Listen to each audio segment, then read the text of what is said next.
I wanted to share with you just a few of my thoughts on the passing of Chadwick Boseman and how his health struggles relate to very, very important issues that we're going through in the Black community around our health, around seeking out help and support, confiding in our loved ones, and also as it relates to privacy. First and foremost, my sincere prayers and condolences go out to his family and his friends and loved ones.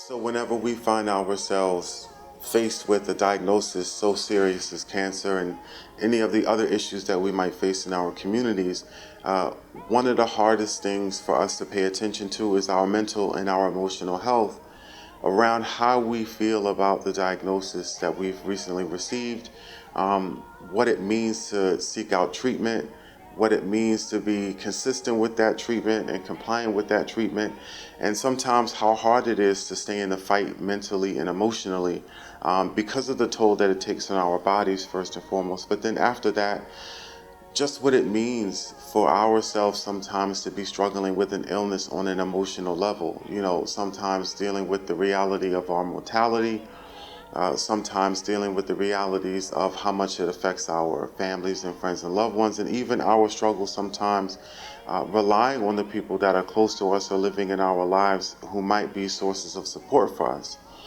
And so there's almost like three stages that I try to break this down into, right? Actually keeping yourself healthy, trying to be as fit as you can, trying to eat as well as you can, trying to get your physical checkups and all of those kinds of things, you know, things that we need to do to stay proactively on top of our health. As we know, when we look at Chadwick Boseman's life, he was a physically fit man.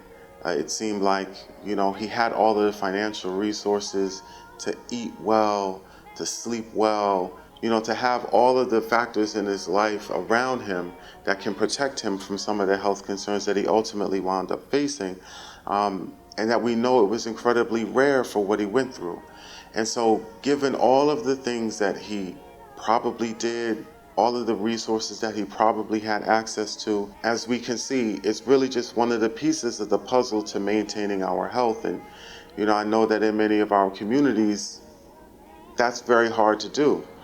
And so I say this to say that to that degree, we're at somewhat of a disadvantage, right? We don't have access to those resources. We don't have access financially. We don't have access nutritionally, right? And that makes it that much more important, not to say that we can't do it, but to say that this is why it matters so much more for us who are living the lives of kind of regular, everyday working class people. But in addition to keeping yourself healthy by trying to stay fit, trying to eat well, sleeping well, all of those other kinds of things, right? Getting checked is important. And the process of living our lives and the process of taking care of our families, working to pay the bills, all of those kinds of things, trying to educate ourselves and to grow as a community, as individuals who are providing for all of the people around us.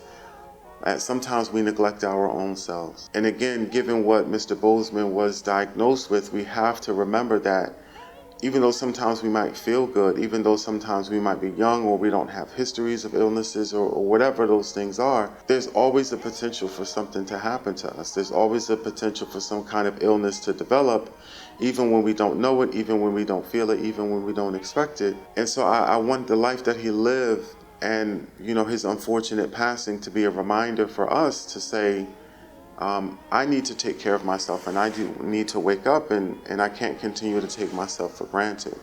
But then after taking care of your health as best as you can, getting checked as best as you can, there's also the importance of following through on the recommendations that you're getting from your doctors, following through on the treatments that you're given, staying consistent with the medications, all of those kinds of things. And I know the things that I'm saying, you know, they're so basic, they're so fundamental, but the one thing that we don't actually really account for when we're talking about our physical health is our mental and emotional health.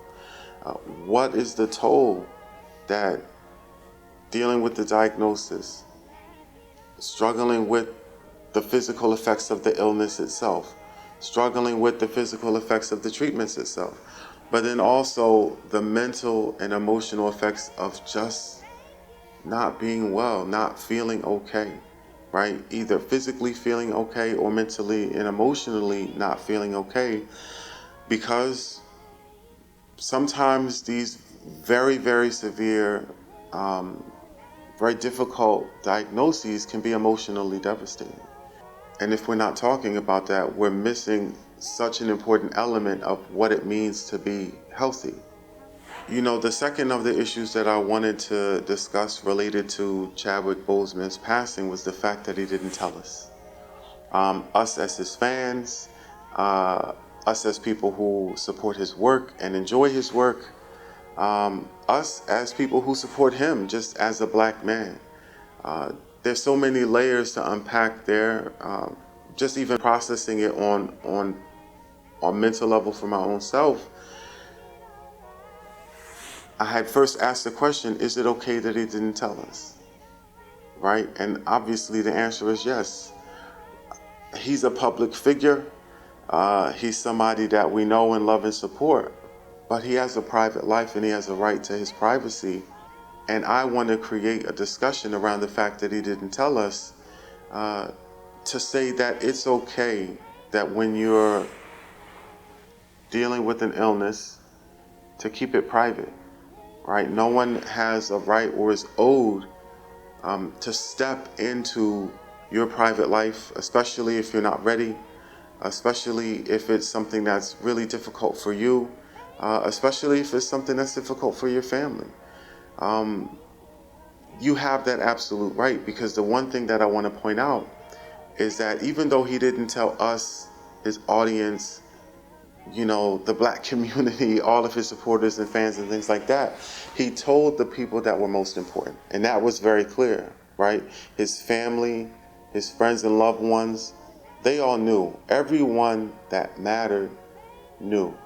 Everyone that was close to him and important and shared his life, the private and the public parts of his life, all those people knew. And so I say this to you, knowing even for my own self, you know, my mother, she battled cancer. She was fortunate enough to go into remission when she was dealing with breast cancer and undergoing treatments and all of those things. But she was very, very like private and guarded. It didn't share a lot of what she was going through. And it wasn't really until many years after my mother eventually passed away, really, in my opinion, related to complications of the cancer treatment itself that weakened her body, that I was sitting with my aunt, who was also battling with cancer, and really not that we knew it, but she was just a few days away from losing her battle with cancer. And you know, my wife and I came to sit with her and overcome with a lot of emotion. And the one thing that she said that really hit me and came back up for me when Chadwick Boseman passed away, what she said was, "Is this what your mother was going through?" And she talked a lot about how it was hard for my mother to open up and to let people in to the struggle that she was going through and the pain that she was experiencing, and mentally and emotionally the toll that it was taking on her. And now that my aunt was living through her own experience of it, not only was it tough for her to deal with mentally and emotionally on her own, in terms of her own experience, it was hard for her to imagine that her sister had gone through the same thing. And so she was so emotionally overwhelmed by that. And she talked about, you know, I didn't know that this is what she was going through, and she didn't let me in. And so I say to you all who are listening and watching, you gotta let somebody in. Let in the people who are closest to you, who are dearest to you, who supported you and shared your life with you. even though you don't know it, and sometimes even though you know it and can't overcome it, you gotta let somebody support you. You gotta let somebody give to you in that moment to make it that much easier for you to get through the struggles that you're going through. But then also, these are people who shared their lives with you, and you shared your lives with them, and they're in need of the emotional healing of being there with you and for you too. Because it's not just hard on you, it's hard on the people who are feeling what you're going through vicariously because they love you so much. And so I say all of this to say that even though he didn't process what he was going through with us, his audience and his supporters, the Black community in general, obviously he didn't owe that to us. I would imagine that he did process it with somebody.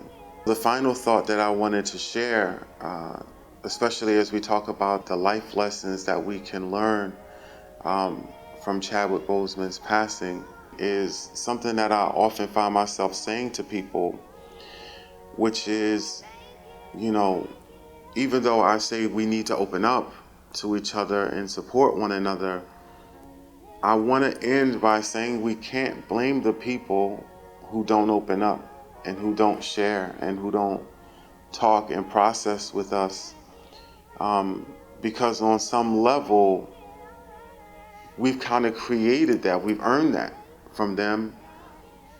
And especially when you look at Chadwick Boseman, we entertain ourselves with the lives of other people. We use what we see from them and what they're going through and what they share with us to joke and laugh and have a good time at their expense. And one of the ways that we do that on a smaller level in our private lives, with figures who aren't public that we don't make memes about, is that when people do open up and try to trust us, we break that trust. We share what they tell us in private. We don't work hard enough to try to understand what they're going through. We don't listen well enough. We disagree with them, even though they're not looking for someone to agree with them. They're just looking for someone to listen. All of the things that we do to fail the people who are trying to confide in us, trying to turn to us for support and for nurturance and for love and for guidance and for healing and for processing, whatever we do to damage that, they carry that with them. And so when they're going through something that's much greater of a challenge in their lives, they don't know who to turn to because they don't know who to trust. And, having a physical ailment, having such a serious diagnosis as cancer, struggling mentally and emotionally with whatever it is that you're going through, that requires you to be vulnerable, probably on a level that you've never been vulnerable before. And so if I came to you about a struggle at work or insecurity about myself or some struggles in my family, and you didn't take care of the feelings that I presented to you, I'm not going to turn to you with something bigger than that, because the risk is too great, and I'm just going to get hurt that much more because of that. And so I think that this is something of our own doing that we can control as a community, as individuals on an individual level. And so I want to leave you all with these thoughts, my ramblings on, there's so many things that we can take away, but just a few things to remind myself with and remind you all with about taking care of yourselves, relying on your loved ones, but then being a loved one who is reliable.